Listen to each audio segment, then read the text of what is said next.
ഇന്ത്യയിലെ രണ്ട് പ്രസ്ഥാനങ്ങൾക്ക് 100 വയസ്സാകും. അതിലെ ഒരു പ്രസ്ഥാനം ഇപ്പോഴും കുതിച്ചു കയറിക്കൊണ്ടിരിക്കുകയാണ്. മറ്റൊരു പ്രസ്ഥാനം 100-ലെത്തുമ്പോൾ താഴോട്ട് പതിച്ചുകൊണ്ടിരിക്കുകയാണ്. ഏത് പ്രസ്ഥാനമാണെന്ന് മനസ്സിലായി കാണുമല്ലോ. മനസ്സിലായി. അത് 1964 ആരംഭിച്ചു കഴിഞ്ഞു ഒരു പ്രസ്ഥാനത്തിൻ്റെ താഴോട്ടുള്ള പോക്ക്. മറ്റൊരു പ്രസ്ഥാനത്തിൻ്റെ പോക്കെന്ന് പറഞ്ഞാൽ സ്റ്റഡി ആയിട്ട് തന്നെ പോയിക്കൊണ്ടിരിക്കുകയാണ്. അത് പെട്ടെന്നുള്ളൊരു കുതിച്ചാട്ടമൊന്നുമല്ല, ആലോചിച്ച് പഠിച്ച് സാവകാശത്തിൽ സ്ഥിതപ്രജ്ഞതയോടുകൂടി പോയിക്കൊണ്ടിരിക്കുക. ഒന്ന് RSS ആണ്. RSS അതിൻ്റെ ആ 100 വർഷങ്ങൾ ഇപ്പോഴും വിജയകരമായി ആഘോഷിച്ചുകൊണ്ടിരിക്കുന്നു. അതിൻ്റെ കാരണങ്ങൾ ആദ്യം പറയാം, അതിൻ്റെ വിജയത്തിൻ്റെ കാരണങ്ങൾ. ഒന്നാമത്തെ കാര്യം, അത് ദേശസ്നേഹമുള്ളൊരു സംഘടനയാണ്. ദേശസ്നേഹമുള്ള സംഘടനകളെ മാത്രമേ ഭാരതീയർ സ്വീകരിക്കൂ പ്രധാനമായിട്ട്. പിന്നെ അതിൽ ഈ ജാതീയ വിവേചനമില്ല. ഇപ്പോൾ അതിൻ്റെ തലപ്പത്തുള്ള മോഹൻ ഭാഗവത് ഏത് ജാതിയാണ്, ഏത് മതമാണ് എന്നൊന്നും എനിക്കറിയില്ല. അവർ ആ പേര്, അവരുടെ ജാതി വെളിപ്പെടുത്തുന്ന യാതൊന്നും ഉപയോഗിക്കാറില്ല. ചക്രവർത്തി എന്നോ മുഖർജി എന്നോ നമ്പൂതിരിപ്പാടെന്നോ ഒന്നും ഉപയോഗിക്കാറില്ല. ജാതി വിരുദ്ധമായിട്ടുള്ളൊരു സംഘടനയാണത്. വെറുതെ അതിനെ ആളെ കുറയ്ക്കാൻ വേണ്ടി പറയുന്നതാണ് അത് സവർണവർഗ ഫാഷിസ്റ്റ് സംഘടനയാണെന്നൊക്കെ. പക്ഷേ ഈ പേച്ചൊല്ലുകളൊന്നും ആ സംഘടനയെ ഒരു തരത്തിലും ബാധിച്ചിട്ടില്ലെന്ന് മാത്രമല്ല, അത് ശക്തിപ്പെട്ടുകൊണ്ടിരിക്കുകയാണ്. അതിൻ്റെ ശാഖകൾ വർദ്ധിപ്പിച്ചുകൊണ്ടിരിക്കുക. ഒരു ഘട്ടത്തിൽ അതിനെ നിരോധിച്ചിരുന്നു. അതിനുശേഷം അത് ശക്തമായി പിന്നെയും വളരുകയാണ് ചെയ്തത്. അനാവശ്യമായ ആരോപണങ്ങൾ നമ്മുടെ രാഹുൽ ഗാന്ധി ഉൾപ്പെടെ പലരും ഉന്നയിച്ചിരുന്നു. ഗാന്ധിവധത്തിന് പിന്നിൽ ഇവരാണ്, ഗോഡ്സെ RSSകാരനായിരുന്നു എന്നൊക്കെ. RSSൻ്റെ ഒരു പദ്ധതിയെ അല്ലായിരുന്നു ഗാന്ധിയെ കൊല്ലുക എന്നുള്ളത്. അദ്ദേഹം മറ്റേതോ ഒരു സംഘടനയിലെ ആളായിരുന്നു. ആ സംഘടനയുടെ പേരിൽ പോലും അല്ല അദ്ദേഹം മതം നടത്തിയത്, സ്വന്തമായിട്ടാണ്. അതതിൻ്റെ പ്രധാനപ്പെട്ട കാരണം, ഈ പാകിസ്ഥാനെ അതിര് വിട്ട് ഇന്ത്യ സഹായിക്കുന്നു, കൂടുതലായിട്ട് സഹായിക്കുന്നു. അത് ഇന്ത്യക്കെതിരായിട്ട് വരും. അവരെ ഒരുപക്ഷെ 1.5 ലക്ഷത്തിലധികം ഹിന്ദുക്കളെ കൊന്നതിൻ്റെ ദൃശ്യങ്ങൾ കാണുകയും അത് നേരിട്ട് അനുഭവിക്കുകയും ചെയ്ത ഒരു മനുഷ്യനാണ് അദ്ദേഹം. അപ്പോൾ അങ്ങനെ ഒരാളുടെ ചിന്താഗതി എന്ന് പറയുന്നത് ഇത്തരം ഒരു വിഭജനവാദത്തിൻ്റെ പേരിലുള്ള ക്രൂരതകൾ അനുഭവിക്കാത്ത ആളിൽ നിന്ന് വ്യത്യസ്തമായിരിക്കും. മാനസിക നില തകർന്ന ഒരാളായിരുന്നു. ഈ വധം കണ്ട്, ഈ വധം ചെയ്ത, ഈ കൊടിയ പാപം ചെയ്ത ആ ഒരു രാജ്യത്തിന് വീണ്ടും വീണ്ടും സഹായം കൊടുക്കുക. ആ സഹായം കൊടുക്കാൻ വേണ്ടി മഹാത്മാഗാന്ധി നിരാഹാരം അനുഷ്ഠിച്ച് അത് നെഹ്റുവിനെ കൊണ്ട് കൊടുപ്പിക്കുക. സർദാർ പട്ടേലും നെഹ്റുവും ഒക്കെ അതിനെതിരായിരുന്നിട്ടും ഇങ്ങനെയൊക്കെ വന്നപ്പോൾ അദ്ദേഹത്തിൻ്റെ സമനില തെറ്റിപ്പോയി എന്നുള്ളതാണ് വാസ്തവം. അദ്ദേഹം എന്നിട്ടും മഹാത്മാഗാന്ധിയുടെ മുമ്പിൽ അദ്ദേഹത്തെ നമസ്കരിച്ചുകൊണ്ടാണ് ഇക്കാര്യം ചെയ്തത്. പിന്നിൽ നിന്നല്ല വെടിവെച്ചത്, മതത്തിൻ്റെ പേരിലുമല്ല അദ്ദേഹം ഇക്കൃത്യം ചെയ്തത്, അത് സ്വാതന്ത്ര്യം വാങ്ങിച്ചു തന്നതിൻ്റെ പേരിലുമല്ല. അദ്ദേഹം അത് വാദത്തിലൊക്കെ പറയുന്നുണ്ട് എന്തുകൊണ്ടാണെന്നൊക്കെ അദ്ദേഹത്തിനെ വിചാരണ ചെയ്തപ്പോൾ അദ്ദേഹത്തെ തൂക്കിക്കൊല്ലുകയും ചെയ്തല്ലോ. തൂക്കിക്കൊന്നു കഴിഞ്ഞു. എന്നിട്ടും പിന്നെയും ഇങ്ങനെ അത് നമ്മൾ വീണ്ടും വീണ്ടും ആവർത്തിച്ചുകൊണ്ട് RSSനെ കൊച്ചാക്കാൻ വേണ്ടിയിരുന്നു. പക്ഷേ RSS വളർന്നു കൊണ്ടുവരുന്നു. ഈ മഹാത്മാഗാന്ധി തന്നെ RSSൻ്റെ ശാഖയിൽ പങ്കെടുത്ത് അതിൻ്റെ അച്ചടക്കം എത്രയോ നല്ലതാണ്, എല്ലാ സംഘടനകളും ഇത് മാതൃകയാക്കേണ്ടതാണെന്ന് പറഞ്ഞത്. നെഹ്റുവിൻ്റെ കാലത്ത് അവരെ റിപ്പബ്ലിക് ദിന പരേഡിൽ പങ്കെടുപ്പിച്ചതാണ്. ഇന്ദിരാഗാന്ധിയുടെ കാലത്ത് ബംഗ്ലാദേശിനെതിരെയുള്ള പോരാട്ടത്തിൽ അവരെ വിനിയോഗിച്ചതാണ്. ഏറിയും കുറഞ്ഞും എല്ലാ കക്ഷികളും അവരുടെ വോട്ടിന് വേണ്ടിയിട്ട് അറിഞ്ഞോ അറിയാതെയും രഹസ്യമായും പരസ്യമായും ഒക്കെ ശ്രമിച്ചിട്ടുള്ളത്. ഞങ്ങൾ RSSൻ്റെ വോട്ട് ഞങ്ങൾക്ക് വേണ്ട എന്നൊക്കെ പരസ്യമായിട്ട് പറയും. മറുവശത്തൂടെ അവരത് സ്വീകരിക്കുകയും ചെയ്യും. അങ്ങനെയൊന്നും ശത്രുത അങ്ങനെയുള്ള സംഘടനകളോട് RSS പുറത്താറില്ല. RSSൻ്റെ ശത്രുത എപ്പോഴും ദേശവിരുദ്ധമായിട്ടുള്ള പ്രവർത്തനങ്ങളോടും സംഘടനകളോടും എന്ന് പറഞ്ഞുകൊണ്ട്, അപ്പോൾ തൊഴിലാളി വർഗ സർവാധിപത്യത്തിന് വേണ്ടിയിട്ട് നിലകൊണ്ട പാർട്ടിയാണ് കമ്മ്യൂണിസ്റ്റ് പാർട്ടി. അതിനിപ്പോൾ 100 വയസ്സായിരിക്കുന്നു. പാറപ്പുറത്ത് കൂടിയ യോഗത്തിൽ വെച്ചാണത് കേരളത്തിൽ നിലവിൽ വന്നത്. എന്തായാലും ശരി, ഇപ്പോൾ കമ്മ്യൂണിസ്റ്റ് പാർട്ടി ഓഫ് ഇന്ത്യ എന്ന് പറയുന്ന ഔദ്യോഗിക പേരുള്ളത് കമ്മ്യൂണിസ്റ്റ് പാർട്ടി ഓഫ് ഇന്ത്യ, വലത് കമ്മ്യൂണിസ്റ്റ് എന്ന് ഇടത് കമ്മ്യൂണിസ്റ്റ് പാർട്ടി വിശേഷിപ്പിക്കുന്ന കമ്മ്യൂണിസ്റ്റ് പാർട്ടി ഓഫ് ഇന്ത്യയാണ് അന്ന് മുതൽ ഇന്ന് വരെ ആ പിളർപ്പില്ലാതെ മുന്നോട്ട്, പിളർപ്പെന്ന് പറഞ്ഞാൽ പിളർപ്പുണ്ടായിട്ടുണ്ട്, കമ്മ്യൂണിസ്റ്റ് പാർട്ടിയായിട്ട് അറിയപ്പെടുന്നു. അതെ, ഇന്ത്യയിലെ കമ്മ്യൂണിസ്റ്റ് പാർട്ടി അറിയപ്പെടുന്നു. അതിൽ നിന്ന് പിളർന്ന് അതിൻ്റെ ഏറ്റവും വലിയ ഒരു മാറ്റമുണ്ടായി 1964 അവർ സമർപ്പിച്ച നയരേഖയിൽ പ്രതിഷേധിച്ചുകൊണ്ട്. ഇതുപോലെ മധുര കോൺഗ്രസ് പോലൊരു കോൺഗ്രസ്സിലെടുത്ത തീരുമാനമാണ്, ചർച്ച ചെയ്തെടുത്ത തീരുമാനത്തിലുള്ള പ്രതിഷേധം അറിയിച്ചുകൊണ്ട് 30 പേര് അതിൽ നിന്ന് ഇറങ്ങിപ്പോയി. ആ 30 പേരിൽ ഇപ്പോൾ ഉള്ളത് VS അച്യുതാനന്ദൻ മാത്രം. EMS ആ യോഗത്തിൽ നിന്ന് പോയിട്ടില്ല. അദ്ദേഹം CPIയിൽ തന്നെ തുടരുകയാണ് ചെയ്തത്.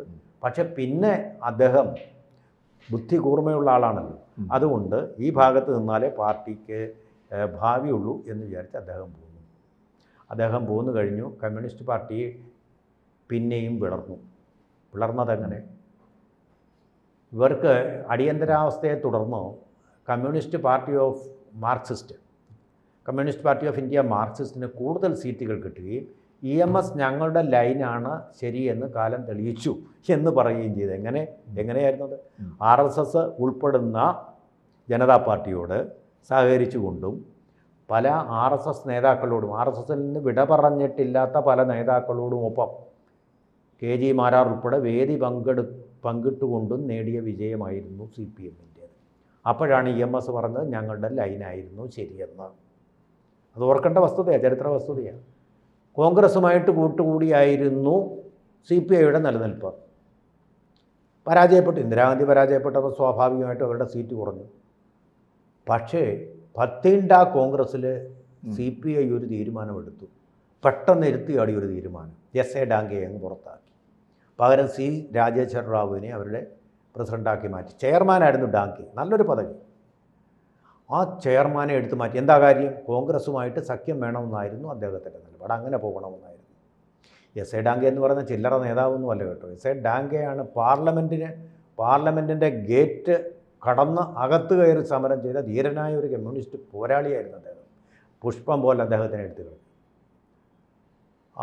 റോസ ദേശ്പാണ്ഡെ, അദ്ദേഹത്തിൻ്റെ മകളും CPIക്കാരിയായിരുന്നു. ആ റോസ ദേശ്പാണ്ഡെയും ഡാങ്കയും മാത്രമായി. പിന്നെ അവർ പ്രത്യേക ഒരു പാർട്ടിയൊക്കെ രൂപവൽക്കരിച്ചു, പക്ഷേ വിജയമൊന്നുമില്ല. മുംബൈയിലെ തൊഴിലാളികളെയൊക്കെ സംഘടിപ്പിച്ച ധീരനായ കമ്മ്യൂണിസ്റ്റ് പോരാളിയായിരുന്നു അദ്ദേഹത്തെ നിഷ്കരണം പാർട്ടിക്ക് പുറത്താക്കി. അതോടുകൂടി CPIയുടെ അപജയം ആരംഭിച്ചു. പക്ഷെ പാർലമെൻറ്റിൽ ഓർക്കണം, AK ഗോപാലൻ പ്രതിപക്ഷ നേതാവായിരുന്ന ഒരു പാർട്ടി കൂടിയാണ് അല്ലേ?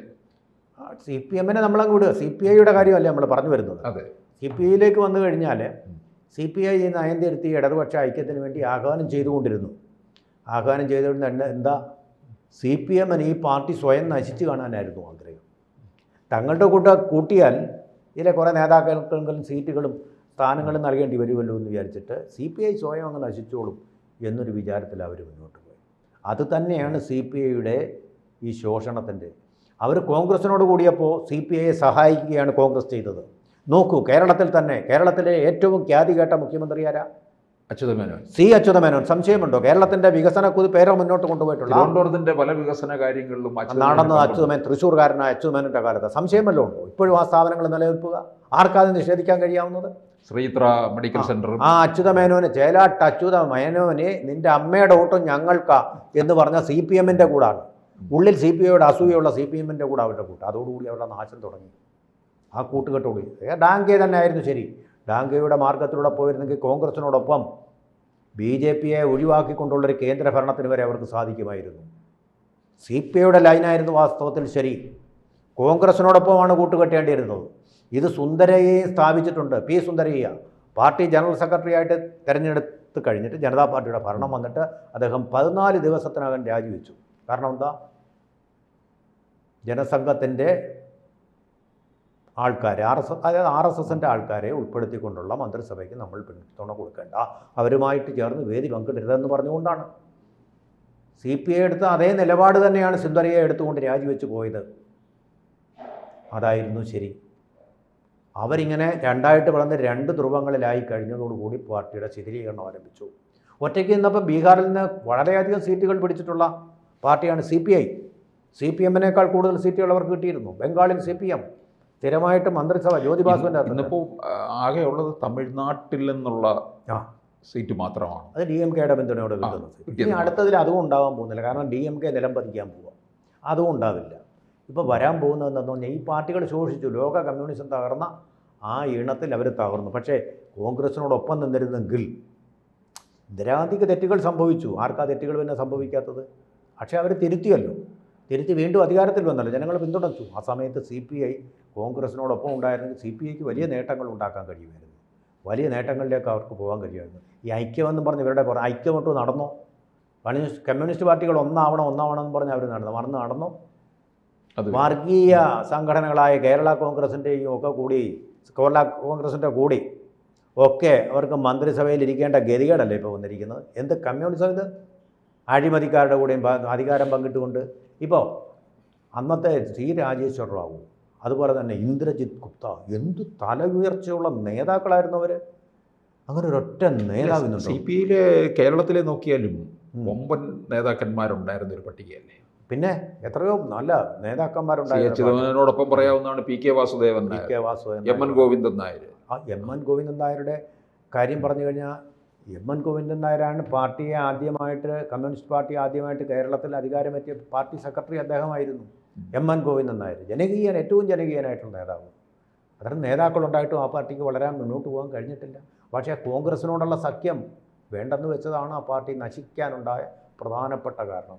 ഇനിയെങ്കിലും അത് തിരുത്തി കോൺഗ്രസിനോടൊപ്പം നിൽക്കുക എന്നുള്ള നയത്തിലേക്ക് അത് പോകേണ്ടതാണ്. കാരണം ദേശകാല വ്യവസ്ഥകളൊക്കെ മാറിക്കഴിഞ്ഞു. അത് കോൺഗ്രസിനും നല്ലതാവും, ഈ പാർട്ടിക്കും നല്ലതാവും. RSSൻ്റെ വളർച്ച എന്ന് പറഞ്ഞാൽ അതിൻ്റെ പ്രധാന കാരണം താരതമ്യം ചെയ്യുമ്പോൾ അധികാരം അതിൻ്റെ ഒരു ലക്ഷ്യമല്ല, അധികാരമോഹമില്ല വാസ്തവത്തിൽ. പക്ഷേ BJP സർക്കാരിൻ്റെ ഒരു ബ്രെയിനാണ്. സംശയം എന്താ? അത് RSSൻ്റെ സംഘടന തന്നെയാണ് BJP. കാരണം അതുകൊണ്ടാണ് അവർ നന്നായിട്ട് ഭരിക്കുന്നത്. RSSൽ നിന്ന് വന്ന ആൾക്കാർ BJPയിൽ ചേർന്നാൽ അവർ നല്ല മുഖ്യമന്ത്രിമാരാകും. ഉദാഹരണം യോഗി ആദിത്യനാഥ്. പല അഴിമതിയില്ലാത്ത ഭരണം കാഴ്ചവെക്കുന്നു. അതാണ് BJPയുടെ ഭരണത്തിൻ്റെ അതിൻ്റെ പ്രധാനപ്പെട്ട രഹസ്യം. കോൺഗ്രസുമായിട്ട് പോയതാണ് CPIയുടെ പരാജയത്തിൻ്റെ ഏറ്റവും വലിയ കാരണം. വേറെ എങ്ങും നമ്മൾ അന്വേഷിക്കുന്നുണ്ട്. ഇനിയും താഴോട്ട് പോയുള്ളൂ. കൂടുതൽ വാർത്തകളും വിശേഷങ്ങളും നിങ്ങളിലേക്ക് എത്താൻ ABC മലയാളം സബ്സ്ക്രൈബ് ചെയ്യുക, ബെൽ ബട്ടണും അമർത്തുക.